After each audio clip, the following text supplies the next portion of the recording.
അമേരിക്കയെ വെല്ലുവിളിച്ചുകൊണ്ട് ഇറാന്റെ revolutionary guard. Hormuz കടലിടുക്ക് പൂർണ്ണമായും അടച്ച ഇറാന്റെ നീക്കത്തിനെതിരെ ശക്തമായി അമേരിക്ക രംഗത്ത് വന്നു. എസ്കോർട്ട് നൽകിയ കപ്പലുകളെ ബലമായി സർവീസ് ചെയ്യാൻ ഞങ്ങൾ അനുവദിക്കും, ഇറാനെ തടയുമെന്നായിരുന്നു ട്രംപിന്റെ വാക്കുകൾ. പക്ഷെ ഇപ്പോൾ ഇറാന്റെ റവല്യൂഷണറി ഗാർഡ് പറയുന്നത്, ധൈര്യമുണ്ടെങ്കിൽ, ലോകത്താരുമാകട്ടെ ധൈര്യമുണ്ടെങ്കിൽ കപ്പലുമായി വരൂ, ഹോർമുസ് കടലിടുക്കിലേക്ക് ഞങ്ങൾ കാണിച്ചു തരാമെന്നാണ് കഴിഞ്ഞ ദിവസം റവല്യൂഷണറി ഗാർഡ് വെല്ലുവിളിച്ചിരിക്കുന്നത്. നോക്കൂ നിങ്ങൾ, ഇപ്പോൾ റോയിറ്റേഴ്സ് റിപ്പോർട്ട് ചെയ്യുന്നു. ഇത് മണിക്കൂറുകൾക്ക് മുമ്പ് വരുന്ന വാർത്തയാണ്. US navy tells shipping industry Hormuz escorts not possible for now.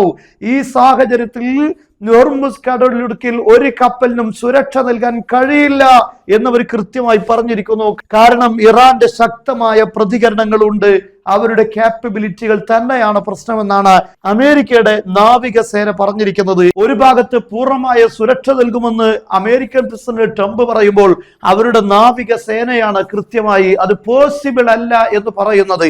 ഇത് യഥാർത്ഥത്തിൽ അമേരിക്കക്കും അമേരിക്കയുടെ മിഡിൽ ഈസ്റ്റിലെ സഖ്യകക്ഷികൾക്കും ഏറ്റവും വലിയ ഗുരുതരമായ പരിക്കാകുന്നു. ലോകത്ത് വലിയ പ്രതിസന്ധിയാണ് അമേരിക്കക്കെതിരെ വന്നുകൊണ്ടിരിക്കുന്നത്. എത്രത്തോളം എന്ന് പറഞ്ഞാൽ മിഡിൽ ഈസ്റ്റിലെ ഈ ഗൾഫ് രാഷ്ട്രങ്ങൾക്ക് എണ്ണ കയറ്റി അയക്കാൻ കഴിയുന്നില്ല എന്ന് മാത്രമല്ല, ഈ രാഷ്ട്രങ്ങൾക്ക് ഇപ്പോൾ ഭക്ഷണവും കിട്ടാത്ത സാഹചര്യത്തിലേക്കാണ് കാര്യങ്ങൾ നീങ്ങുന്നത്. കാരണം എണ്ണ നൽകി ഭക്ഷണം, അവർക്ക് ആവശ്യമായ കാര്യങ്ങൾ തിരിച്ചെത്തിക്കുന്ന വഴിയാണ് ഈ ഹോർമുസ് കടലെടുക്ക്. പക്ഷെ അവിടെയാണ് തന്ത്രപ്രധാനമായ ഈ കേന്ദ്രങ്ങളെയാണ് ഇറാൻ അടച്ചുപൂട്ടിയിരിക്കുന്നത്. അതേസമയം ഗൾഫ് രാഷ്ട്രങ്ങൾക്ക് കപ്പൽ സർവീസിനുള്ള പൂർണ്ണ സുരക്ഷ നൽകാൻ ഫ്രാൻസും അവരുടെ കാരിയർ ഗ്രൂപ്പിനെ അയക്കുമെന്ന് പറഞ്ഞിരുന്നു. പക്ഷെ എവിടെ പോയി എന്നറിയില്ല. ഇതൊരിക്കലും പോസിബിൾ അല്ല എന്ന് തന്നെയാണ് ഇപ്പോൾ വ്യക്തമായിരിക്കുന്നത്. ഇതിലൂടെ നമ്മൾ മനസ്സിലാക്കേണ്ട പ്രധാനപ്പെട്ട കാര്യം, ഇറാന്റെ നാവികസേനയ്ക്ക് ഒന്നും സംഭവിച്ചിട്ടില്ല എന്നാണ്. ചില കപ്പലുകളെല്ലാം അമേരിക്ക തകർത്തിട്ടുണ്ട് എന്നത് ശരി തന്നെയാണ്. പക്ഷേ ആ കപ്പലുകളുടെ ഒന്നും ആവശ്യമില്ല. ഹോർമുസ് കടലിടുക്കിൽ ഇറാൻ അവരുടെ ആധിപത്യം നിലനിർത്താൻ എന്ന കാര്യം വ്യക്തമാണ്.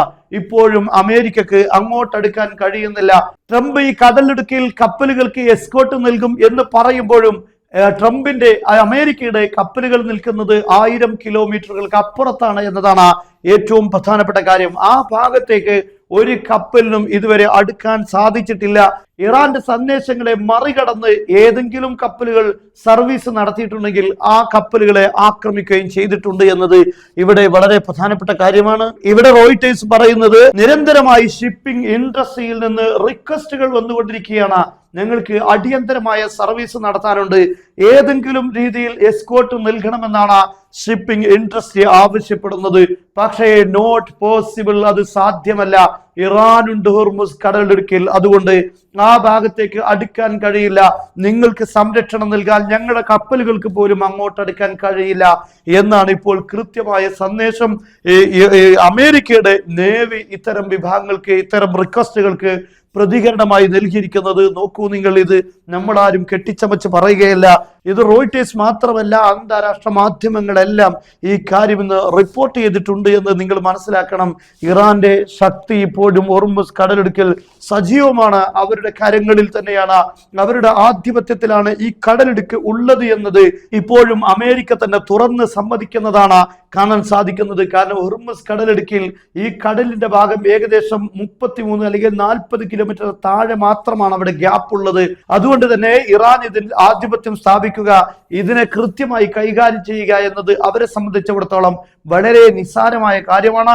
അപ്പോഴും ഇവിടെ ഒരു കാര്യം ഉറപ്പാണ്, ഇറാന് ഈ ഹോർമുസ് കടലിടുക്കിൽ ആധിപത്യം സ്ഥാപിക്കാനുള്ള സംവിധാനങ്ങൾ ഇത്ര ദിവസം അമേരിക്കയും ഇസ്രയേലും പാടുപെട്ടിട്ടും അവരുടെ ആ സംവിധാനങ്ങൾ തകർക്കാൻ അമേരിക്കക്കോ ഇസ്രയേലിനോ കഴിഞ്ഞിട്ടില്ല.